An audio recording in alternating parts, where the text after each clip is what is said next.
Ini masih sesi tanya jawab. Ini silakan nih para jamaah untuk bisa mengeksplor lagi, karena tadi sudah diingatkan ini bukan untuk kepentingan dokter, tapi ini kepentingan umat, ini kepentingan rakyat. Nah ini mungkin nih pada takut nanya gara-gara korban Menkes nih, karena nanya takut diminta bayaran kali. Ini tenang, nih dokter-dokter yang masih megang prinsip takbir. Jadi ini satu isu yang luar biasa. Silakan, Fadal, tenang, ente nanya nggak bakal diminta bayaran, tenang.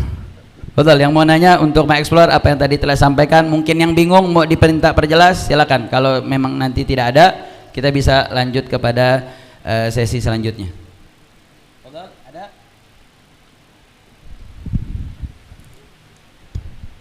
Bismillahirrahmanirrahim. Assalamualaikum warahmatullahi wabarakatuh.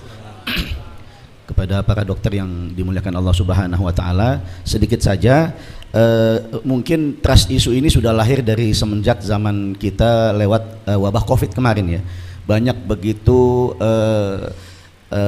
kejadian-kejadian yang mungkin oleh masyarakat ini dianggap sebagai sebuah drama atau sebagai sebuah konspirasi, dan juga memang begitu sampai saat ini wabah Covid sudah nggak ada, kita juga bisa lihat di negara lain, misalnya di Penang, di rumah sakit Penang Malaysia itu banyak sekali warga negara Indonesia yang justru berobat ke sana sebab sudah punya trust issue sama rumah sakit di Indonesia.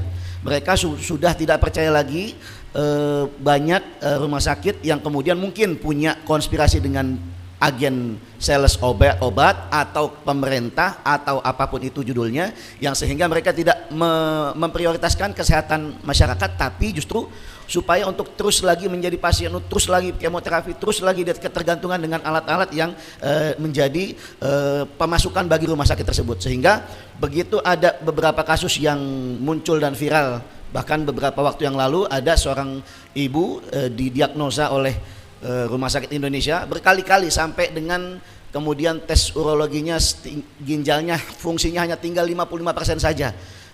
Disebut ini cuman gejala ginjalnya sudah dari sananya, sudah usianya, sudah memang waktunya.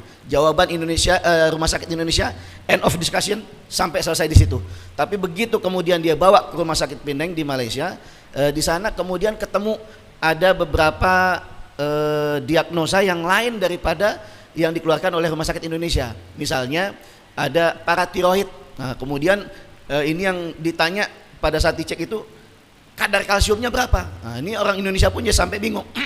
Kok dari ginjal yang ditanya kadar kalsium? Nah, ternyata begitu dicek dia ada hubungan dengan paratiroid, dan kemudian setelah itu diberikan beberapa pengobatan oleh Rumah Sakit Indonesia dan selesai. Cuman karena memang sudah terlanjur fungsi ginjalnya 55%, akibatnya ya memang ini keterlambatan atau memang diagnosa yang tidak presisi yang dilakukan oleh Rumah Sakit Indonesia. Apakah ini yang sedang kita perjuangkan, dokter?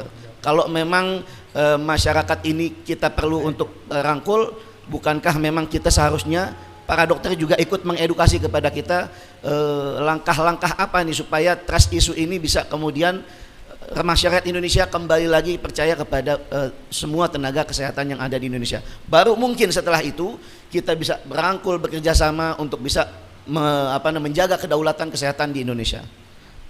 Baik, saya kira suatu pernyataan yang baik, yang bagus, yang sangat mendalam ya. Silakan, Pak. Jadi kita harus pertama memahami tentang yang namanya etika profesi dokter. Kalau ada seorang dokter jantung, semua pasiennya itu dipasang ring semuanya misalkan. Saya sebagai dokter spesialis, sama-sama dokternya tapi bidangnya beda. Bidang saya bukan jantung, saya tidak tahu dokter itu memang pasiennya itu butuh dipasang ring semua, atau jangan-jangan dia melakukan tindakan itu demi mencari uang. Itu saya nggak bisa bedain. Yang bisa tahu siapa? Teman sejawatnya dokter jantung yang lain. Sama kalau sejawat saya di Jakarta, semua pasien kecelakaan jatuh kok dioperasi semuanya, padahal tidak semua perlu operasi. Yang bisa tahu siapa? Teman sejawatnya, sesama bidangnya. Dokter umum ngasih obat resep, semua orang dikasih obat tambahan, ada vitamin apa gitu. Jangan-jangan itu dia ngasih resep tambahan vitamin itu karena pesanan dari farmasi. tolong obat ini diresepkan untuk semua pasienmu, karena kalau kamu bisa meresepkan sekian, nanti tahun depan kamu bisa tak ajak jalan-jalan ke Eropa misalkan. Jadi hal-hal yang sifatnya etik itu sekarang semua diambil alih oleh Kementerian Kesehatan. Nggak mungkin tadi yang masalah teman saya ngoperasi kasus kecelakaan, minggu-minggu dokternya datang ngoperasi, pasiennya seneng banget sembuh, setelah itu keluarga dari pembantu saya di rumah ART. Saya kata, tolong dong kirim fotonya kayak apa, saya pelajari, itu enggak usah dioperasi juga enggak apa-apa, sembuh sendiri. Ngapain kamu yang bayar BPJS, ya toh?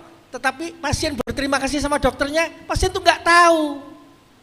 Itu enggak dioperasi juga sembuh. Hal-hal seperti itu awal dari kerusakan dari semuanya. Seorang Firly Bahuri sebagai ketua KPK, etikanya tidak boleh ketemuan sama calon tersangka Menteri Pertanian Pak Syahrul Limpo, karena terjadi pelanggaran etika awalnya, maka meningkat pelanggarannya, pelanggaran disiplin, pelanggaran kriminal, suap. Dokter laki-laki kalau mau etikanya mau periksa pasien yang lain jenis harus didampingi perawat atau keluarga pasien, itu etikanya. Kalau itu enggak dipenuhi etika itu, maka bisa terjadi pelanggaran-pelanggaran yang lain, tapi berawal dari etika. Lah, Menteri Kesehatan sekarang membubarkan aturan-aturan soal etika itu, sekarang buat namanya Majelis Disiplin Profesi, ketuanya bukan dokter, isinya juga bukan dokter, untuk mencari kesalahan dokter yang salah, silahkan masyarakat lapor nanti di sidang di situ. Majelis Disiplin Profesi. Tapi pengawasan soal etikanya nggak ada yang lakukan, Mas. Jadi semua itu berpotensi meluas jadi pelanggaran yang lain-lain karena etika pertama dilanggar. Sama dengan hukum tadi, kalau etikanya dilanggar nanti meningkat ke pelanggaran yang lain. Jadi kita juga salah satunya di Mahkamah Konstitusi itu memperjuangkan agar urusan etika tidak bisa diambil alih, itu urusan intern dari profesi yang tahu dokter itu masih dalam lingkup beretika atau tidak. Itu anunya ke sana, Mas. Baik, jadi memang tanpa disadari sebetulnya ada framing terhadap layanan kesehatan di negeri kita ini, terhadap dokter-dokter kita. Kenapa? Framing itu perlu dibuat agar dokter asing bisa masuk, agar rumah sakit asing bisa masuk. Tapi ingat, negeri ini di Aceh memutuskan seorang dokter tidak pantas jadi dokter karena telah melanggar etika.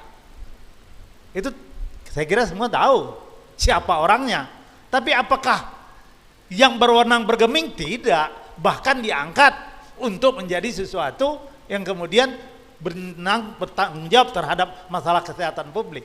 Jadi kalau kita ngelihatnya sepotong-sepotong, wah kelihatannya seperti itu. Tapi saya yakin anak-anak kita yang dari kecil pengen jadi dokter, insya Allah kalau lingkungannya dokternya benar-benar, mereka akan benar. Coba lihat sejarahnya, dokter-dokter di negeri ini memang kaleng-kaleng, kan tidak.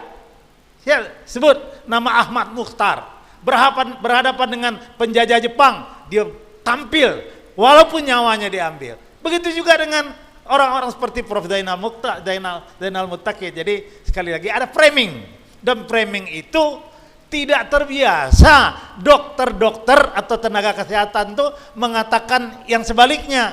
Mereka ya apa namanya, kalau ada ya udah diem aja lah, kita tidak terbiasa untuk berdebat untuk hal-hal yang baik yang kita kerjakan. Sekarang nggak cukup lagi, harus sampaikan yang benar, harus sampaikan dengan benar. Makasih.